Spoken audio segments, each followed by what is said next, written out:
Seliyikhethile futhi igumgedlela inkosi enkulu uGombela isidima samampondo baba mkhulu phakade amen. UDinizulu phela ugcine esehlikize yonke indaba yaso, zonke izimishini lezi kanye nazo zonke iziteshi ezikhandwe yiwo phela abamhlophe nezinkantolo zabo. Yikho phela lokhu kwakukade kunqatshwe uyena uyise uCetshwayo indaba yazo izimishini lezi ethi yena ufuna ukuqhubeka nenkolo yobabamkhulu bakhe. Nayo leyo nkolo yobabamkhulu bakhe yayisiyonakele phela. Njengoba like lachaza igumgedlela ngabo amakhosi okuyiwona ayikhipha endleleni kusukela ngaso isikhathi sokuhamba kamalandela emhlabeni. Kodwa kwakusengcono imithetho eminingi kaNkulunkulu yayisekhona ngazo ikhathi zomalandela ngoba nalo isabatha lalisagcina. Kwaze kwafika isikhathi sikaNdaba lapho uNdaba azala khona abantwana basegazini nabasemqekwini. Emqekwini lapho kwakuzalwa khona inkosi uJama. Egazini lapho phela kwakuzalwa khona oXhoko noShankweni noMginjwa lapho kwaphuma khona abantu bakwaBiyela nabantu bakwaNtshangase. Lapho kwatholakala khona indlu lena kwakuzalwa kuyo uJama yasemqekwini isifuna phela ukulala nabo laba basegazini ekubeni bengabandawonye kungabantwana bakhe uNdaba. Wawusuqale lapho-ke umshopho. Uhlushwa yini yena uDinizulu? Yizo zonke lezi ziqalekiso zimnakashele. Uqalekisa isizukulwane sabangizondayo, isizukulwane sesithathu nesesine. Yebo, uJama phela uyena wamosha kakhulu, wenza isono esasisobala kakhulu ukuthatha imoto somuntu eyayikhulelwe ethi uyajiyisa. Phela yiyo le ndlu ekhipha phela yena uZibhebhu lona. Uxabene ubendlu, uxabene indlunkulu, uxabene uZulu, uxabene wodwa. Usuphenduke amambuka omunye. Ngayo phela inzalo eyayitholakale ngayo le ndlela elichazayo igumgedlela. Kusukela kuye uJama mawubala kubantwana bakhe osenza ngakhona kuze kuyofika kuyo inkosi uDinizulu, isizukulwane sesine sakhe phela uJama, lona owayoningi. Lisho njalo ivesi Deuteronomy 5:9. Ngihambela ububi bawoyise kubantwana. Kuso isizukulwane sesithathu nesesine sabangizondayo. Ukuzonda uNkulunkulu yini? Ukuphula umthetho wakhe awubekileyo. Noma ungalimemeza kangakanani igama lakhe akusho lutho konke lokho, kodwa ufuna umthetho. Ngegama likaJesu umthetho uyawulandela yini? Cha, ngeke ungene ngoba ugunda ifeint. Ngegama likaJesu cha, ngeke ungene ngoba umthetho awugcini. Bhala amathatho afana nenwele zamandeni. Ngegama likaJesu cha, ngeke ungene ngoba udla ingulube. Ngegama likaJesu cha, ngeke ungene upende inzipho nomlomo wafaka nodaka. Ngegama likaJesu cha, ngeke ungene umfazi womuntu oganile owadivusayo. Ayikho idivorce. Kwakunjalo nakuye phela-ke uDinizulu ngoba wayeyiso isizukulwane sesine lesi esizonda uNkulunkulu umenzi wabo, ngenxa yokuthi kwaZulu phela babethembe zona izinyanga basuka emthethweni wakhe uNkulunkulu. Njengoba esehlikihlikize konke lokho bekufike nabelungu, abelungu bathukuthele bayaveva phela into ayenzile ukuthi ubulale inkolo yabo abafike nayo. Kanti vele kokuqalena phela uyise uCetshwayo kuyena owayala uKhasha enqaba ukusuka kuyo inkolo yakhe yesintu ukuthi amukele inkolo yabo abelungu ababefike nayo.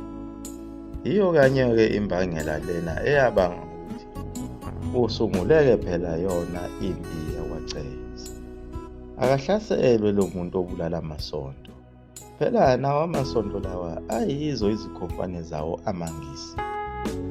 Lezi khonkwane zamasonto awo phela amangisi zihamba ngohlelo lokuthi uma le mishini yabo beyibekile empangeni iqondaniswa nenye imishini esuke iseshowe kuze kuyofika eStenge. Lapho basuke bemake khona imingcele kanye nazo izindawo zawo ezinezimfihlo zomnotho wezombiwa phansi. Njengoba igumgedlela like lakhuluma ngezimayini zamagolide ezikhona laphana endaweni yaseshowe. lapho khona wena ufike ulahle itshe lendaba ungazi kanti kunomnotho ngaphansi. Ubiyelwe ngawo izindlu zamasonto lezi ezakhandwa yiwo amaNgisi. Kodwa phela nakhona kwaZulu bebevele ingcele yabo beyibiyele nabo kanjalo ngazo izigodlo ukuthi kufike kube nesigodlo esithile endaweni ethile njengakaNongoma. Bese kuba khona isigodlo sikaNdunankulu uMnyamana Ngqengelele phezulu ehlobane. Kuphinde kube khona isigodlo sikaNdunankulu uSihaya wakwaNgobese kwelaseNquthu. Bamakile bagade umngcele. Nawo kaMangisi ayisebenzisa wona amasonto ukumaka yona-ke ingcele yabo. Likhona futhi iqhawe lakhona kwaButhelezi elalizalwa uye phela uNgqengelele. Elalikhona kuyo leya mpi yasetshanini ngesikhathi kushawa uZibhebhu. Lelo qhawe phela kuthiwa nguTshani Bezwe. Elalihamba nelinye futhi iqhawe lakhona laphana kwaButhelezi uMkhandumba kaMnyamana. Amaqhawe akaButhelezi lawo afika ahlabana kakhulu nawe empini yasetshanini. Phela uMnyamana kaNgqengelele kwakundunankulu wakhe uCetshwayo owayekhaliphile kakhulu. Engafuni ukuthi abantu bahlomeke ngoba wayesewabonile amaNgisi ukuthi ayeyingozi kakhulu. Ingakho phela wayengahambisani nayo impi yaseSandlwane. Njengoba isikhundla sakhe sobundunankulu esagcina sibanjwe yiyo phela uTshingwayo kaMahole Khoza benawo oGodide kaNdlela Ntuli. Isikhundla sakhe sangokuya simlahlekela njengoba phela kwagcina sekuhuye uMankulumane kaSomaphunga owaye undunankulu wasoyisilo uDinizulu. Kodwa noma kunjalo yena uMnyamana wayengawulahlile uZulu. Njengoba wakwazi ukuthi akhiphe wona phela amadodana akhe lawa aye empini yasetshanini eyolekelela yena uZulu. Siphila kabuhlungu kanjalo-ke isilo uDinizulu njengoba sikakwe yiwo amaphoyisa asiqaphile asazi ukuthi bazohlasela nini. Phela eqinisweni yena uZulu lona wayeseligobe kudala uphondo. Kusukela kukho konke ukuhlukumezeka ayekutholile kusukela empini zaseSandlwana kuze kuyocoboshiswa khona phela olundi lushiswe kabili lube mahlikihlikayo. Uze kuboshwe isilo uCetshwayo siphinde sikhululwe yilo iNgisi elungukhwini. Basibuyisele obukhosini obasebuvele sebuthunjiwe kanye nomhlaba owawusukazathelwe amadube aseSandlwane. Lokho okuzanywa uye uDinizulu sekukuvikela ukuthi kungapheli konke. Ngoba inhloso yawo amaNgisi enkulu ayefuna ukuqeda wonke umlando waseNdlunkulu, umlando wakwaZulu, acoboshise ashaye avale. Aqede nawo wonke umhlaba lona owawuyisiqeshana owawusasele. Kodwa ukhona umlungu oyingisi oyedwa owayizama ngawo wonke amandla ukulekelela sona isilo uDinizulu.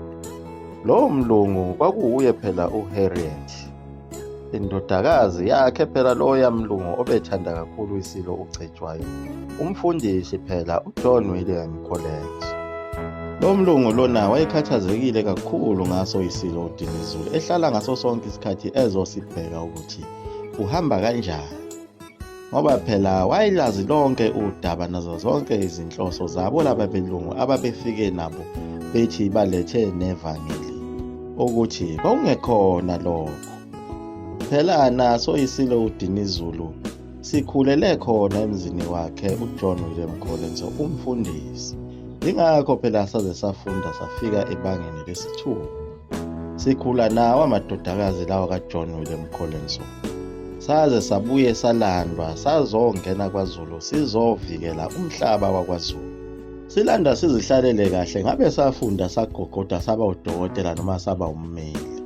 Saziphilela nje nabelungu kodwa ngokukhathazeka ukuthi sibuye sizolwela lo mhlaba okuhlezi mina nawe kuwo. Ukuthi sikwazi ukuphila silime sibe nezindawo zethu. Sasifela lokho isilo uDinizulu sifela mina nawe. Iyaguqa lapho igumgedlela mzukulu noma futhi umkovu into umneso kaphakade.